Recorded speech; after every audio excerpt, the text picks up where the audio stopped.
ہمیں لیلۃ القدر میں کرنا کیا ہے. اس میں کچھ بدعتیں بھی پھیلی ہوئی ہیں, جتھے بنا کے مسجدوں میں جانا اور اجتماعی عبادتیں کرنا, یہ تمام چیزیں اسلاف سے ثابت نہیں ہیں, اور ان کو دین سمجھ کے کریں گے یہ بدعت ہو جائیں گی. سنت سے دور ہیں یہ سب چیزیں. انفرادی عبادت ہونی چاہیے. نماز کا کوئی الگ سے مخصوص طریقہ ثابت نہیں ہے لیلۃ القدر کی رات میں. جو طریقے سے عام آپ نمازیں پڑھ رہے ہیں وہی اسی طریقے سے, یہ نہیں کہ پہلی رکعت میں یہ صورت, دوسری میں یہ صورت. یہ تمام چیزیں لوگوں میں پھیلی ہوئی ہیں, یہ بدعت ہیں, ان کا حقیقت سے سنت سے کوئی تعلق نہیں ہے. تلاوت کریں, دعائیں مانگیں اور تہجد کی نماز پڑھیں.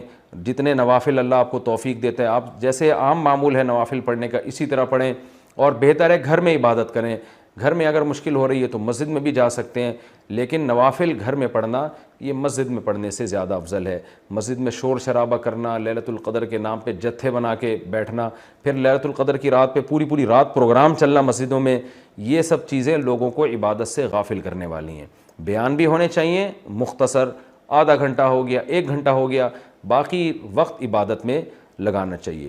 دوسری بات یہ کہ اتنی کثرت سے عبادت کرنا کہ آپ کا دماغ ہی خراب ہونا شروع ہو جائے, نیند سے حالت خراب ہو جائے, تو یہ بھی ٹھیک نہیں ہے. کچھ دیر آرام بھی کرنا چاہیے تاکہ جتنی عبادت ہو وہ طبیعت میں نشاط کے ساتھ اور فریشنس کے ساتھ ہو, آپ اس میں ٹینشن میں نہ آ رہے ہوں.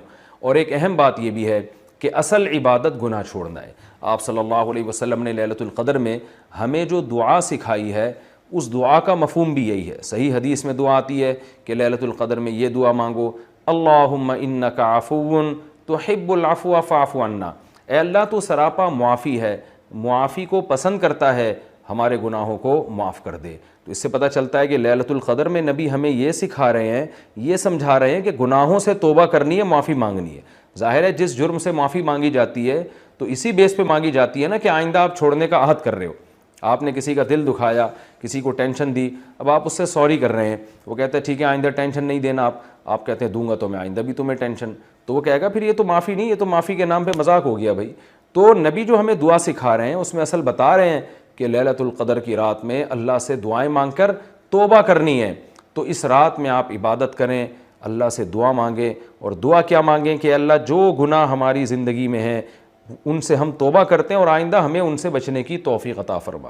گناہ کیا ہے؟ نمازوں کا قضا کرنا, داڑھی کاٹنا, خواتین کا بے پردگی کرنا, اور سود لینا, بہنوں کی وراثت نہ دینا, اور جاندار کی جو تصویریں آج کل لوگوں نے گھروں میں ڈیکوریشن کے طور پر تصویریں لگائی ہوئی ہوتی ہیں, یہ سب ناجائز ہیں. آپ صلی اللہ علیہ وسلم نے فرمایا ان من اشد الناس عذابا یوم القیامۃ المصورون, کہ سب سے سخت ترین عذاب قیامت کے دن تصویر بنانے والے کو ہوگا. ڈیجیٹل کیمرے کی تصویر میں تو بہت اچھا خاصا علماء کا اختلاف ہے, کہ ہماری رائے یہ کہ تصویر میں داخل نہیں ہے, لیکن جو پرنٹڈ تصویر ہوتی ہے اور کسی شرعی عذر کے بغیر ہو, ایک تصویر کسی ضرورت سے ہوتی ہے, بلا وجہ شو بازیوں کے لیے اپنے باپ داداؤں کی تصویریں دیواروں پہ سجانا, یہ فیشن ہمارے یہاں بنتا چلا جا رہا ہے. اور جو بت بنے ہوئے ہوتے ہیں تصویر کے نام پہ, وہ بھی اسلام میں حرام ہے. تو ان سب چیزوں سے ہمیں لیلۃ القدر میں توبہ کرنی ہے. شراب سے, زنا سے, بدنظری سے, والدین کی نافرمانی سے, رشتہ داری توڑنے سے. آپ صلی اللہ علیہ وسلم نے فرمایا جو خونی رشتوں کو توڑتا ہے وہ جنت میں داخل نہیں ہوگا. لیلۃ القدر کی رات میں آپ اپنے خونی رشتوں کو منا لیں. اس رات میں آپ اگر رشتے کو جوڑیں گے اس کا ثواب کئی گنا زیادہ ملے گا, اس کی برکتیں بہت زیادہ ہوں گی. تو اس رات میں صدقہ خیرات بھی کرنا چاہیے. اور ان تمام جرائم سے, نماز چھوڑنے کا گناہ, سود کا گناہ, وراثت کھانے کا گناہ, جو بھی ناپ تول میں کمی کا گناہ, آپ اگر کسی ادارے میں جاب کرتے ہیں, آپ تنخواہ پوری لے رہے ہیں مگر آپ کام میں ڈنڈی مار رہے ہیں, یہ خیانت ہے جس سے قرآن نے روکا ہے. یہ بھی ایک جرم ہے, اس جرم سے بھی ہم نے اس رات میں توبہ کرنی ہے. اگر کوئی کرایہ دار مالک مکان کے گھر کو امانت کے طور پہ استعمال نہیں کرتا, یہ بھی امانت میں خیانت ہے. اور اگر مالک مکان کرایہ دار کو تنگ کرتا ہے یا کرایہ دار مالک مکان کو ٹائم پہ کرایہ نہیں دیتا, یہ بھی جرم ہے جس کو قرآن بیان کرتا ہے امانت میں خیانت. تو جہاں بھی دو آدمیوں کا معاملہ ہو رہا ہے اور اس میں آپ ڈنڈی مار رہے ہیں, یہ بہت بڑا جرم ہے. قرآن میں اہل جنت کی یہ صفات بیان نہیں کی گئی ہیں.